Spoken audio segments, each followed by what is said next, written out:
ஒரு கேங்ஸ்டர் படம் பண்ணணும் அப்படியே ரத்தம் தெரிய தெரிய புதுப்பேட்டை மாதிரி படம் பண்ணணும்னு நினைச்சு வந்த ஆளு. எனக்கு ஒரு கியூரியாசிட்டி வருது சார் இந்த பாயிண்ட்ல. நீங்க டைரக்டர் ஆகணும்னு டிசைட் பண்ணும்போது இது எடுக்கணும்னு நினைச்சீங்களா, இல்லை இந்த மாதிரிலாம் தாட் வரும்போது டேரக்டர் ஆயிடணும் அப்படின்னு நினைச்சீங்களா?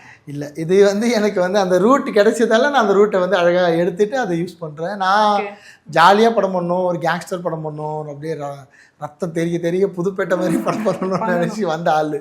சரி, சிந்தனைகள் மாறிட்டே இருக்கும்.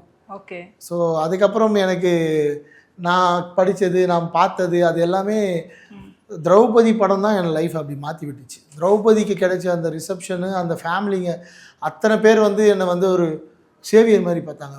இவ்வளோ பெரிய விஷயத்த சொல்லி என் குடும்பத்தை காப்பாற்றிட்டு என் பொண்ணுக்கு நான் இதை காட்டினாலே போதும், அவங்க தெளிவாக இருப்பாங்க, உஷாராயிடுவாங்கன்னு சொன்னேன். இது நல்லா இருக்கே, இது அதில் ஒரு ட்ரக் இருக்குது, அதில் ஒரு ஹை இருக்குது, பரவாயில்ல, ஒரு சினிமா மூலயமா நம்ம ஒரு ஃபேமிலி சேவ் பண்ண முடியுதுன்னா we can do that extra. கண்டிப்பாக. ஸோ அப்படி தேர்ந்தது தான் எனக்கு நிறைய கிடைச்சிருக்கு. இப்போ உங்கள் முகத்தில் எவ்வளோ சந்தோஷம் இருக்குது நான் ஒரு விஷயத்த சொன்னப்போ. அது பல பேர் முகத்தில் அந்த சந்தோஷம் பார்க்குறப்ப அது ஒரு ட்ரக்கு. கண்டிப்பாக.